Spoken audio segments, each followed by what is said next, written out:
Yeah. Yeah, yeah.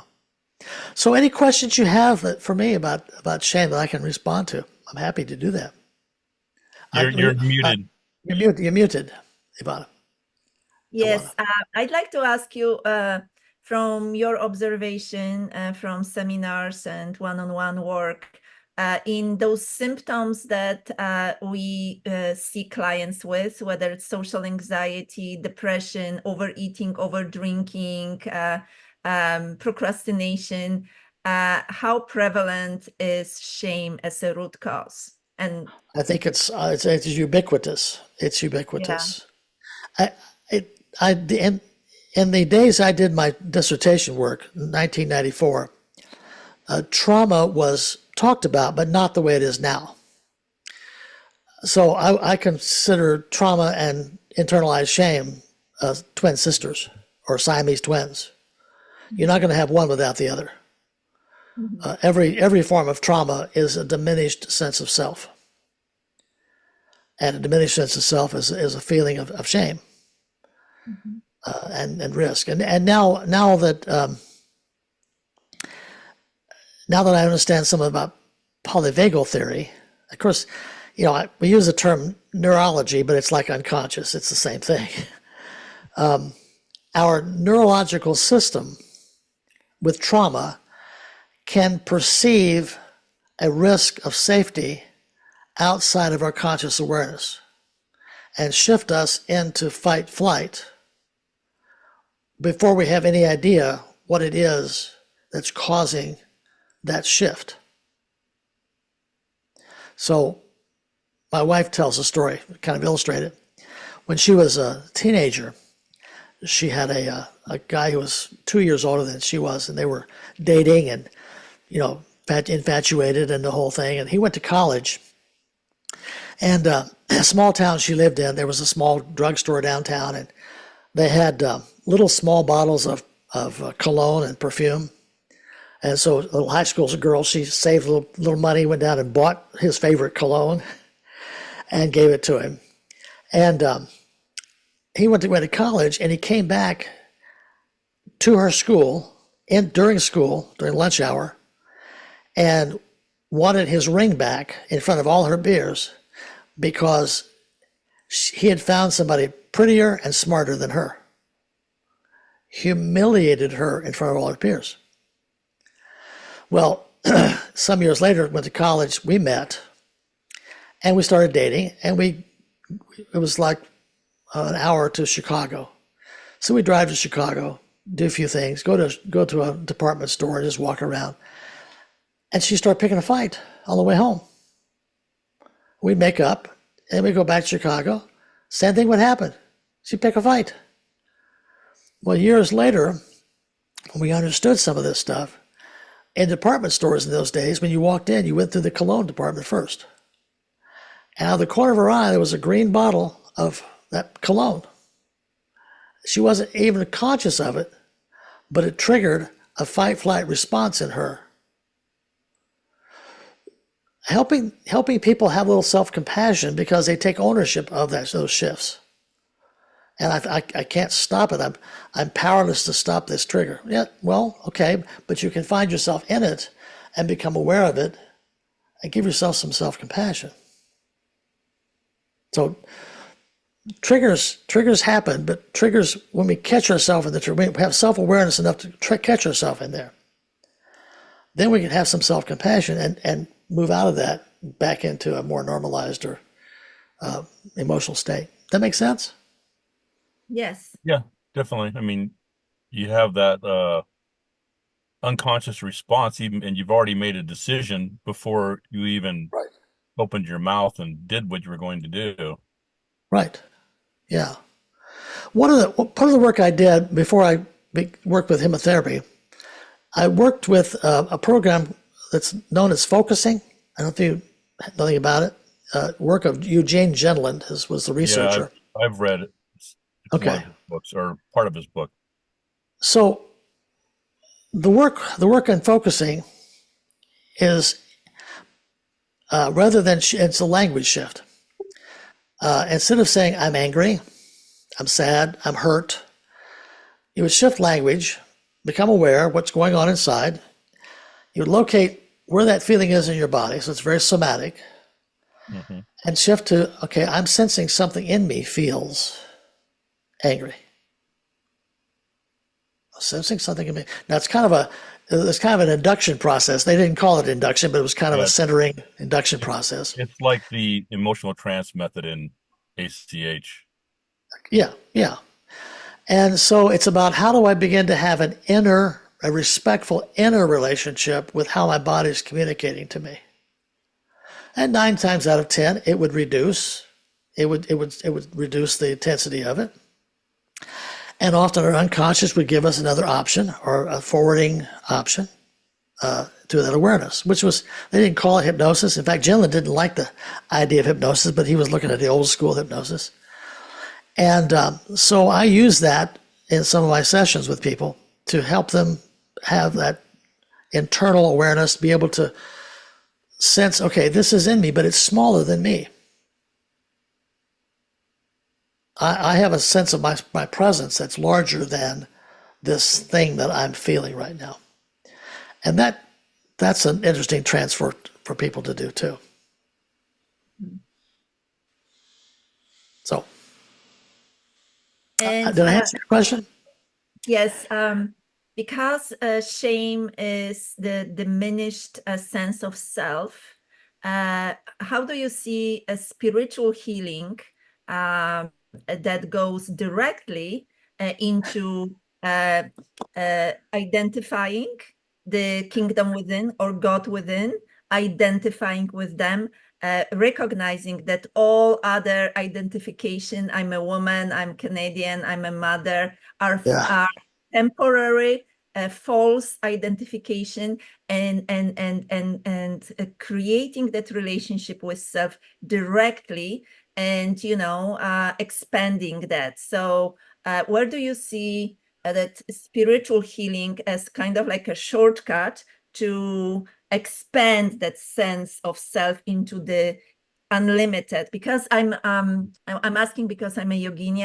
I study yes, Upanishads, Bhagavad Gita, and sutras, yeah, and our ancestors, 5,000 years ago, designed that methodology step by step of expanding ourself as being the universe living inside of that body container. So I kind of see that a spiritual healing would be kind of like a shortcut right. outside of cognitive and even subconscious, directly into the feeling of self that is like that. Yeah, Well, he just yeah, he uses the term grace. yes, Grace. He uses the term grace. So that's what I was going to ask him about, yeah, shame and grace. Grace yeah, comes from within, but you have to encourage, you have right. to be open to grace, because then if grace comes and you are closed off, it might Yes, be knocking at the door and yeah, you are completely Yeah. Well, I think part of it is too that even though it's cognitive, some people, I mean, don't understand the term even right. grace. Oh, yes, right. Yeah, And now it's like grace. Oh, you mean grace means like that openness. It well, means that you're like you're open, you're delimiting yourself somehow, and you have that yeah. openness, and so grace comes in that space. The theology the theologians would say, Christian theologians would say, well, it's unmerited favor of God, which means you're just lucky. You're Yeah, just Christians lucky. would say that. Yeah. Oops. Eh, I don't. Rarely do you find the opportunity to experience that within institutional spirituality and institutional religion. It, I believe, it is the core message of Jesus, the wisdom of Jesus. I have studied that a lot. I'm convinced that Jesus did not speak Greek, which most of our translations are Greek translations. He spoke Aramaic, and the Aramaic understanding is much more broad and universal than the Greek. And so we got off to a terrible start translating Jesus from Greek to English and so forth and so forth. I recall one of my transition points. I was sitting at my desk in a church office after seeing people and struggling with how to help them. And they would often use, in the church world, these terms. I feel so guilty that, they'd go like, I feel guilty that I've not been perfect. I feel like I feel guilty for disappointing my mother and father, even though their expectations were impossible. I feel guilty that I didn't know what was going to happen, but I don't know how it could have happened, but I wish somehow I should have known how it was going to happen. I just feel guilty for being me. They would use those terms because that was the language they had. And as I sat there and heard some of the spiritual abuse that they had received, I now call my church background normalized trauma. Every week we were condemned as bad people. And was so normalized we didn't even realize we were doing it or experiencing it. And the people doing it didn't realize they were doing it. It was so normalized. But as I sat there and heard people, I realized they're talking about guilt, but it's really about shame. I feel embarrassed about my mistakes. I feel embarrassed. I let my parents down. I feel embarrassed about all these things. But they weren't using that term. And I remember I was so angry one day at lunchtime. I just had to get out and go to lunch. And I recall thinking there ought to be a book somewhere, I haven't written it yet, titled Murdering Souls in the Name of God. Yeah. Did you write that book? I haven't written that book yet. Yes. Yes. Well, Paul, I'd rather write the alternative of it. the what I got really, there's that institutionalized shame built into like for instance, I'll just say certain forms of Christianity, Yeah. right?